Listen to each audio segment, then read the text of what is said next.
This is the Horse Radio Network. This is episode 147 of the Dressage Radio Show, brought to you with the generous support of Draper Therapies.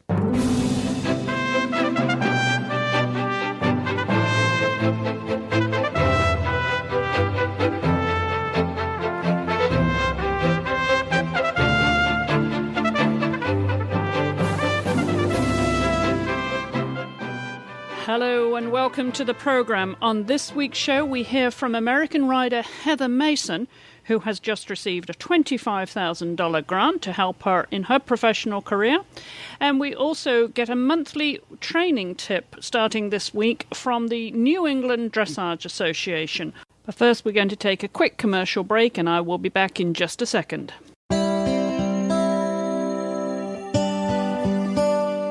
Hi, this is Kat from Draper Therapies. Draper Therapies features therapeutic products for horses, dogs, and humans. Our feature product of the week is our Draper Therapies Dressage Saddle Pad. The Draper Therapies Dressage Saddle Pad features a wool and polyester back, which goes against the horse, which is really super at wicking away moisture. In humid and warm climates, it works very well to keep your horse very dry underneath, and when you take the saddle pad off of your horse's back, it stays dry. The therapeutic value in the products are made from Celliant, and Celliant is the polyester base, but what's great about it is that it washes, dries, bleaches, and you'll never ruin the therapeutic value of the products. It all has been clinically proven to increase circulation and reduce pain. So for those horses' backs that might be a little bit stiff, might have kissing spine, or a little bit girthy, these saddle pads work really great. All of the Draper Therapies products are made in the United States at our mill in Kent, Massachusetts. The Draper Therapies saddle pads come in either a large or an extra large size, or in white or charcoal. The retail value of these products is either $159 or $179, depending on the size. Please feel free to visit drapertherapies.com for more information or email us at info@drapertherapies.com.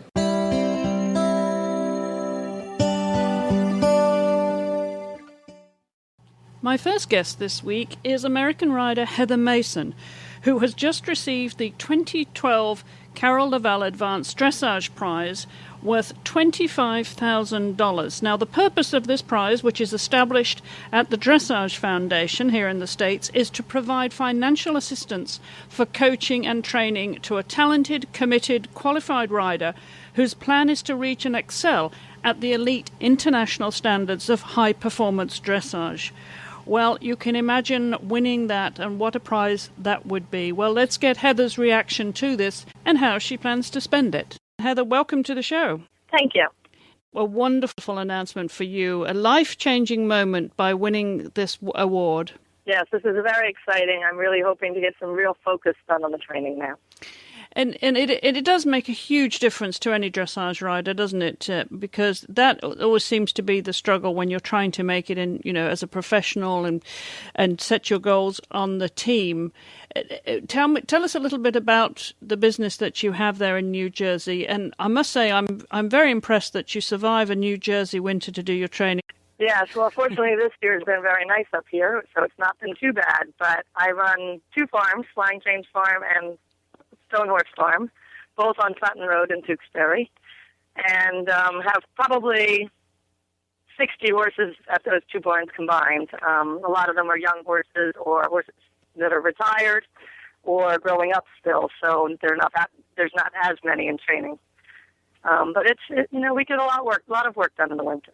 Now, what do you do about competing up there? Do you travel down to Wellington at all for any of the shows, Heather? I have not yet, and that's part of what I'm hoping to do with this grant is at some point travel down to Wellington and do some showing for the selection trials for the World Equestrian Games. Now, has dressage always been your chosen discipline, Heather, or did you dabble in anything else before you became professional? I dabbled. I started in pony club, so I dabbled in eventing as well. I've also done some jumpers, but dressage has always been my passion. Which pony club were you in? Spring Valley Hounds Pony Club. Oh, right. Now, where did you grow up? Tell us a little bit about where you grew up, and did you have horsey parents? I did not have horsey parents. My granddad used to have horses, but I grew up actually from 6 to 11. I was in England, and that's where I started riding. And then we came back over here, and I started with the Spring Valley Hounds Pony Club. So what's the background to that then, Heather? How come you grew up as a child in England? My dad worked for American Express, so he had been transferred over there. Oh, I see. So you started to do some riding there. Tell us about where you were based, because we have a lot of listeners in England who will be curious to know. We were in Sussex, and I don't know. I was very young at the time, so I don't remember much about it. So what brought about the horsey interest then whilst you were over there? I know obviously it's very horsey, but what was the catalyst for you to start getting into horses? I think it was something for us to do on the weekend, and as I said, my granddad was always into the horses, and I just always loved horses. So you did a little bit of everything and then decided that dressage was for you. What was the turning point in your career? I had a pony that didn't like to event, didn't like to go out the cross-country course, so sometimes she'd win if she'd go around, and other times she wouldn't. And I turned her into a dressage pony, and she won the national championships in 1984, the last time they had the national championship. And then I got a Chicaner mare, Limerick, my first real warm blood, and she also was not a great jumping horse. She'd hit the jumps and then land on three legs, so I focused on the dressage with her as well. So did you have some mentors at that time, riders that you aspired to emulate? I worked a lot with Irma Haas. I worked with Marilyn Payne through Pony Club, and I've always really gotten along well with Landon Gray. As we all do, of course. Landon are popular with so many people. Now, tell us a little bit about the current arrangement you have. I understand that you're planning to take Warsteiner, your top horse, isn't he, to train with Lars Peterson and Alfredo Hernandez. Tell us about those plans. Okay, well, right now we're still putting everything together. But Alfredo and Lars both come to New Jersey to do clinics, so we're going to keep doing clinics with them. And then hopefully towards the end of this year, I'll take Warsteiner and a couple of my other horses to join him and go to Lars for a month, probably before the Florida season. And then the following year, I'll go down to compete. Tell us about the horses that you have currently or will be showing once you get started, Heather. Apart from okay, I have Warsteiner, who is finishing the small tour now. He's got 2 qualifying scores for the Festival of Champions so far, and I'll do one more show with him, but I'm hoping he'll make that. And then that will be his last intermediate show, and then he will move up to the Grand Prix. Well, he'll train some more before he moves up to the Grand Prix. And the other horses I will be seriously competing this year are Respect, who is my Grand Prix horse, who's still developing, but he's a very slow physical mature and mental mature. He doesn't like to concentrate too much. And then I also have another small tour horse, Glenn Emerald, who was laid up last year, but he's back in full swing now, and so he'll be competing again. And then I have a young horse, Czar, who's just turning 8, and he's just moving up to FEI. He was Horse of the Year last year at 3rd level.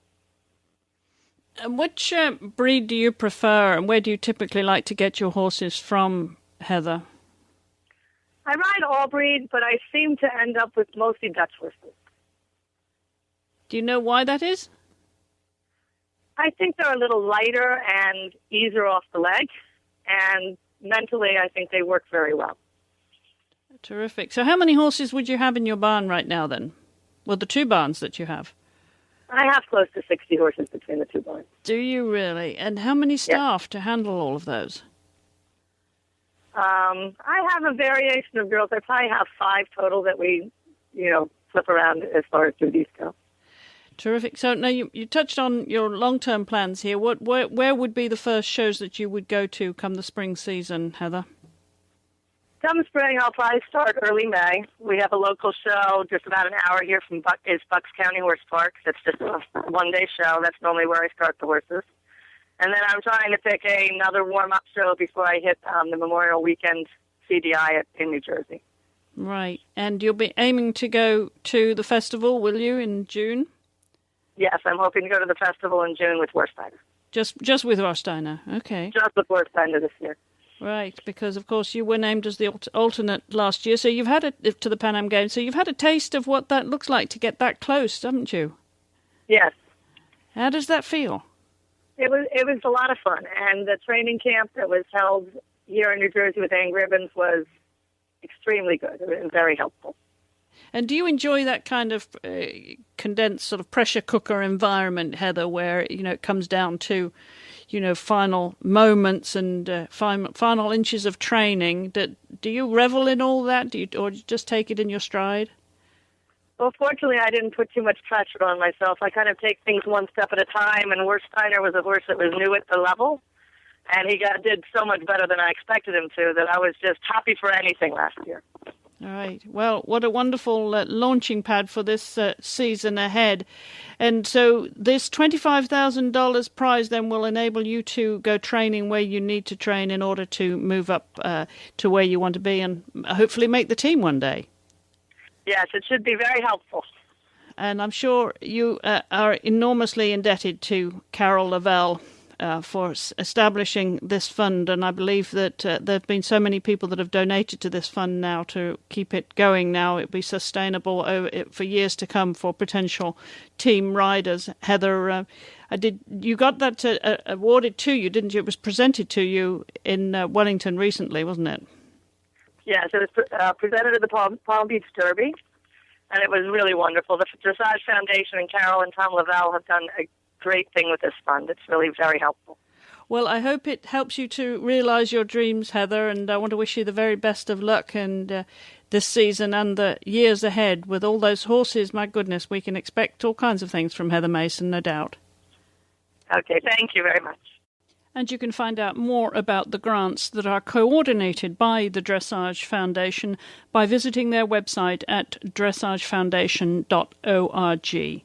We begin a new series now of monthly training tips that are going to be brought to you by the New England Dressage Association. Well, joining me now is Anne Gumptill. Anne, welcome to the show. Hello. Tell us a little bit, Anne, before we talk about our topic of this week, what your role is with NEDA. New England Dressage Association sponsors a series of lessons with trainers in the New England area where we donate a series of lessons, and it's for either an adult amateur or a junior to be able to access an instructor that they may not normally be able to access, and for them at a discounted rate. So we donate our time, and then the NEDA member, whether an adult amateur or a junior rider, pays a fee to NEDA, so it becomes a fundraiser for NEDA, and it becomes an outreach program where some of these riders who may not normally travel out of their regular show area or where they live, the region where they live, they can get feel an easy way to get out to a different instructor. That's a really useful way to do it, isn't it? Because you should explain, I think, Anne, exactly the geographical area that you cover, because you're one of the most prominent GMOs, or group member organizations of the U.S. Dressage Federation, up there in New England. Tell us a little bit about the geographical area that you cover there. Sure. I'm in southern New England, so we are close to Long Island Sound, about 2 hours from New York City, and we are about 2 hours east of Boston. So Connecticut, New England covers Connecticut, Massachusetts, Rhode Island, Vermont, New Hampshire, and many NEDA members are outside of the traditional New England states. Also, riders who want to belong to a GMO that has a broad spectrum of programs. We have a lot of members in New York State as well, and Long Island. Well, each week we're going to do a topic with you, each month rather, a topic with you, and we're going to kick off with something that you came up with. Tell us what you have in store for us. I think what's a good topic for this time of year is how to set goals for the year or for the season. And I thought of it because of getting ready to get our students out in the show ring. But I also have a lot of students who do not show or show a limited amount. So it is important for all of the riders to be able to set goals as to where they, first of all, be able to assess where they are in their riding and where they'd like to be in their riding, and then create a roadmap of how to get to where they want to be. Well, that obviously is very important to set yourself goals, and even, if you're amateurs, professionals alike, it is one of those aspects of looking at the bigger picture and having a sense of your destination, where you're heading. So give us some tips around that then, Anne, but what people should consider when they're setting their goals. Well, first of all, it makes them take a look at themselves as to where are they in their riding and where would they like to be. We try to assess if they are doing the level of riding that they'd like to be, or if at that level, do they have the quality of horse that they want to go compete. If they do not have competition goals, how to have challenges in front of them that you reassess on the short term and the long term. And we've also seen more people revisiting not competing with the economic downturn in our business, but to be able to have those goals to work for, because it's a wonderful enjoyment every day to be able to go out and ride the horses, but it's good to, even if you're not competing, or if you have a horse that you know will only compete to a certain level, to have a goal of where you want to be in a month, in 6 months, and in a year from now. Yes, exactly. And we will look at if they're not competition riders or competition horses, we then look at it in the big picture as to where do they fit in the scale of training. What are things that they need to work on to improve their strengths as riders, improve their partnership with their horse. And looking also with spring, there's always renewal, especially here in New England, which we did not have as hard a winter this year, but it makes you think about the big picture and where you'd like to be. We also have to look hard at rider fitness, the horse fitness and the rider fitness, with a lot of us coming out of indoor riding all winter, those of us who haven't gone south for the winter.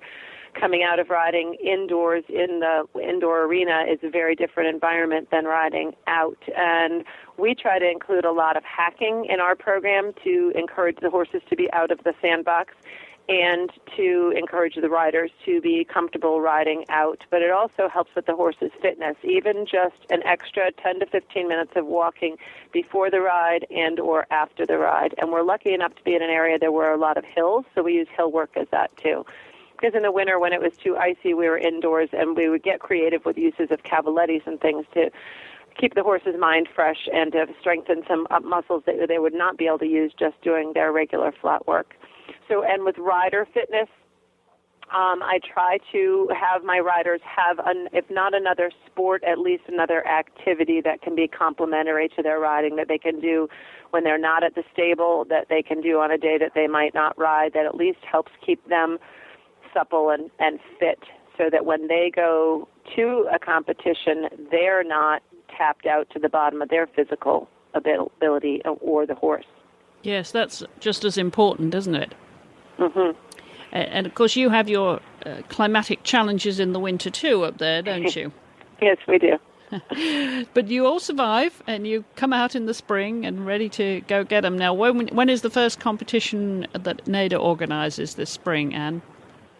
Actually, the New England Dressage Association Omnibus is not yet out, but there is a recognized show that I know that will be at the end of April in Connecticut, in southern Connecticut. So, and that has new the last few years, because that can often be a challenge. It's actually the third weekend in April this year. It can be a challenge if we've not been able to get out much to be outdoors and ready to compete in our first month of being back outdoors. But the first one, it will be in just about a month from now. All right. Now, do you still have snow on the ground still, or have you, like most parts of the country, not had a by relatively easy winter?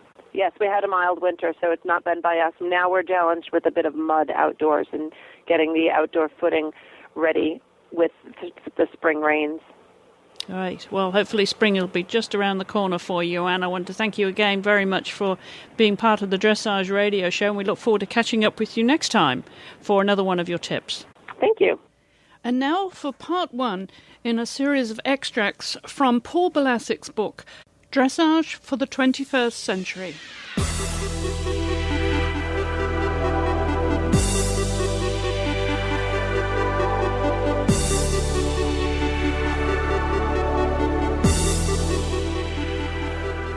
Dressage for the 21st Century by Paul Balasik, published by Paul Balasik in 2001. Introduction. If at the beginning of the 21st century one takes a perspective view back to Pignatelli's school in northern Italy in the late 16th century, it is easy to make an assumption that our riding has been considerably watered down. During the Renaissance, the exploits of Greek horsemen from an earlier era acted like a slow-burning catalyst, and noblemen from all over Europe went to Pignatelli's school. Graduates and colleagues such as Pluvinel of France, Lunason of Germany, and the Austro-Hungarian Empire, Vargas of Spain, the Duke of Newcastle from England, and Labru of France literally went on to inscribe the principles that formed the core and the genesis of dressage riding. There were no nationalistic differences between these riders. They were one. They were obsessed with style, grace, and virtue.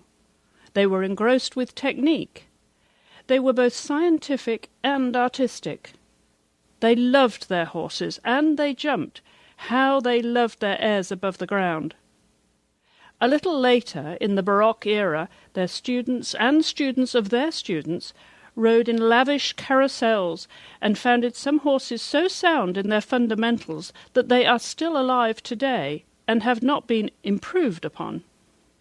This was the era that produced men such as Eisenberg, who was not only a great riding master employed by Charles V, the sovereign who commissioned Fischer van Erlach to build the Spanish riding school, but also author of a gorgeous book of artwork, some of which can still be seen today at Wilton House in England. Nowadays, most equestrian professionals throughout the world work in utilitarian schools, often small and privately supported. If a school opens up today, it will be lucky if it lasts as long as whoever founds it. Few people in the world train their horses in the airs above the ground. Even the chief trainers at the Spanish riding school have more normal private training stables. These function above and beyond the trainer's duties at the great winter riding school. In the recent past, a European, world and Olympic champion competition rider relied heavily on his family and produced his mounts under a demanding business schedule in a modest school. Yet, before we develop an inferiority complex in comparison to the Baroque and earlier specialists, we should perhaps consider another perspective. In so doing, we should also remember that it was in part this exclusivity which eventually contributed to the end of the Baroque era. If a rider-trainer takes up the figurative perspective from the Baroque, looking toward today, I think a case can be made that our current work is not inferior if we present our best efforts. From that viewpoint, then, our work of late may not seem diluted so much as distilled. A certain consensus evolved from Xenophon, the students of Pignatelli and their colleagues. This took place along academic, physical, and spiritual lines. My intention is not to trace the historic advance from the Baroque era to the present. There are several outstanding books that have already done this. Instead, my intention is to produce a training manual for the horse and rider that could not exist without this consensus, which forms that which are commonly known as the classical principles of dressage. The ideals presented will not necessarily be my own, but some will be. In general, I feel that these principles need to be presented again because they are in great danger of being misunderstood and lost. In a memorial eulogy for the great dressage rider Reiner Klimke, one of the more influential riders and trainers in the last 100 years, Colonel L. van Dierendonck said, on the occasion of his last seminar symposium in the U.S., the point Reiner kept trying to make to Jan, my wife, and myself was that this generation of competitive dressage riders, instructors, and trainers was lost. Too many gadgets, too many artificial aids, too much force, too much emphasis on winning, and not enough emphasis on the basics. Too many ruined horses that are paying the price of personal egos and ambition. I don't want to think Reiner Klimke really believed this. He helped too many young people. His own children were riders. He had too much invested. I think this was and is a powerful warning precisely because he had so much invested. He did not stand alone in making this criticism. In 1941, in his masterpiece Horsemanship, Waldemar Sönig stated that outside the Spanish riding school and the castle at Budapest, there were probably only 12 Grand Prix horses. Now, some 60 years on, teams of Olympic level can be fielded in dozens of countries, and there are thousands of horses capable of Grand Prix movements. In the last 100 years, there have been two main forces shaping dressage riding. The first, which is quite new, is the International Equestrian Federation. Formed in the early part of the 20th century, this body developed the rules that are supposed to govern dressage competitions. These rules, now about 80 years old, were written by the Frenchman General de Carpentry and the German General von Holtzing. Michel Henrique, a world authority on classical riding, is a man who has severely criticized competitive riding. Nevertheless, he has said of de Carpentry and von Holtzing, and I agree with him, that these two men gave a veritable synthesis for the rules which stated that there should be a code of conduct on the part of the judges and that this code should be respected. They have even infused poetry into these rules. Unfortunately, these rules are far from being followed. Within the long history of dressage, it is hard to overstate how revolutionary was the idea of turning it into a sport was. One might draw an analogy with a group of people getting together and deciding to make ballet a sport.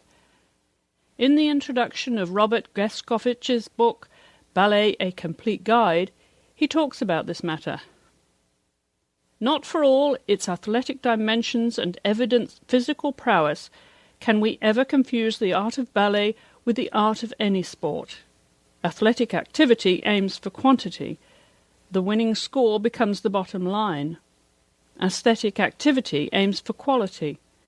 A beguiling, fine-grained experience motivates the going on. In sports, the form the athlete shows is sometimes taken into consideration, but it is never the consideration. The athlete will say to hell with form in order to achieve a quantitative result. The dancer will not. Among a group of artists, such an idea would, of course, have been rejected. Exhibitions, yes. Recitals, yes. Performances, yes. But a scorecard counting the number of pirouettes or piaffe steps? Impossible. However, for a group of military men devoted to upholding rank regardless, men who lived and breathed, advanced or retreated on constant appraisal reports, whose own lives and those of others depended upon unconditional acceptance of orders that even detailed their daily tasks, this was not such a stretch. Show jumping could easily be calibrated to pick a winner. Cross-country followed from their familiar cavalry exercises. So why not dressage? This despite the fact that all the important precedents had insisted that school riding was an art. High school horses were not prepared for utilitarian purposes. High school was an end in itself. Guaranieri has chapters on racing horses, carriage horses, and hunting horses. These are separate endeavours. He says, can someone with even a little discernment contend that a rider capable of following the principles of a good school is not also more capable of rendering obedient a horse intended for war and for suppling and giving stamina to a horse adjudged suitable for the hunt? The principles of dressage reached out to the utilitarian horses, not the other way around. Later, dressage training was even broken down to various levels, so that a horse intended for other uses could stop at a more basic level.